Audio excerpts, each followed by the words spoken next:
what makes a shadow big or small? यानी एक shadow बड़ा या एक shadow छोटा कैसे हो सकता है? Let's start reading.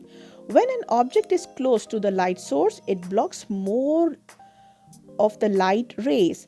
The object that makes a big shadow, when the object is far away from the light, it makes a smaller shadow. Try this out yourself.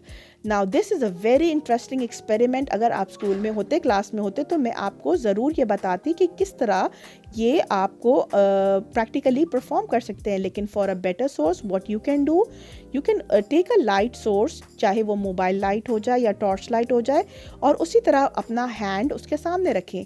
जब आप लाइट हैंड के पास लाएंगी, आप note करेंगी कि आपका hand का shadow will be very big.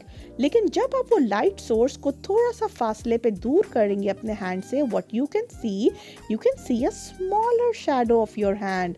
So why it is so? Because the shadow is made big and small due to the light source. When the light source is near the object, we get a big shadow, and when the light source is far away from the object, we get a smaller shadow. Materials and light. अब light and materials जो है वो आपस में interlinked होते हैं. आपने ये बहुत केयरफुली सुनना है. जिस तरह मैंने आपको कहा, you have to memorise all these three things. This is very important. These are that light depends upon 3 types of materials. जैसे रोशनी है वो 3 मटेरियल्स पर डिपेंड करती है. कैसे? सबसे पहले, light can not pass through some solid object. We say these objects are opaque. Example, pen, book या न्यूज़पेपर. लाइट का सॉलिड ऑब्जेक्ट से पास नहीं कर सकती. जब एक सॉलिड ऑब्जेक्ट सामने आ जाता है तो व्हाट हैपन, लाइट उससे पास नहीं कर सकती. Those objects are called opaque objects. Number 2, light can pass through some materials such as glass and clear plastic. Clear plastic और ग्लास से थ्रू लाइट पास बहुत ईजीली कर सकती है. हम उन ऑब्जेक्ट्स को क्या कहते हैं? Transparent objects. What do you call those objects? Transparent objects. Example, glass and clean water. Number 3, when some of the light can pass through a material like tracing paper or frosted glass, we say that it is a translucent object. For example, butter paper या tissue. Translucent object students वो होते हैं students जो कि some light allow करते हैं पास करना. For example, अगर आप टिश्यू पेपर ले लें या बटर पेपर ले लें या इवन कि ट्रेसिंग पेपर आप ले लें, जब आप लाइट उसके सामने रखेंगे, what you can see some light. You can see वो होली सोली सारी लाइट को पास नहीं कर सकता. For example, you can see the picture of 3 kids that is in the slide. Number 1 पे आपको नज़र आ रहा है ट्रांसपेरेंट ऑब्जेक्ट, जिसमें आपको बच्चे की शक्ल बहुत ईजिली विजिबल है, यानी आर पार आपको नज़र आ रहा है. ठीक है.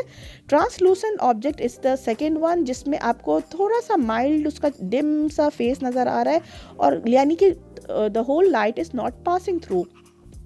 And in the third, you are not able to see the face of that kid because that is a opaque object, that is a solid object. ठीक है. Material and light की ही continuity है. When light falls on some object, it is reflected. Smooth, shiny objects reflects more light. इसको अपने underline करना है. It's a very important point कि smooth, shiny objects जो होते हैं, जब हम लाइट उसके ऊपर थ्रो करते हैं, जब लाइट फॉल करती है स्मूथ या शाइनी ऑब्जेक्ट्स में, तो वो उसको रिफ्लेक्ट करती हैं. जैसे आपने अक्सर देखा होगा जब सूरज की रोशनी बहुत ज़्यादा आती है, so you take a mirror, एक शीशा लेकर आप अपने अक्सर फ्रेंड्स के साथ उसको रिफ्लेक्ट करते हुए उनको नज़र आ रहे होते हैं. Can you see the shining thing on the gold bangle and even the steel spoon पे भी आपको रिफ्लेक्शन नज़र आ रही है. यानी शाइनी ऑब्जेक्ट्स क्या करते हैं? आपको रिफ्लेक्ट करते हैं light. Gee, my dear students, so that was all the classwork lecture that I have given to you. Now you have to do your homework and remember to write the date and day on top of the pages. The page number, you can see it is 26 of your school workbook. So unit number 9, light, shadow. Learn and write these keywords 2 times. Shadows, rays, opaque, transparent and translucent. So you have to write this 2 times. The top portion को भी लिखना है, आपने below वाले portion को भी लिखना है, and try to memorise and learn the spelling of these words. That's all, my dear students. Do your work neatly and carefully and write the date and day on top of the pages, and do like and subscribe our YouTube channel and press the bell icon. This is Miss Iramnaz signing off, and inshallah I'll see you in my next video lecture. Allah Hafiz.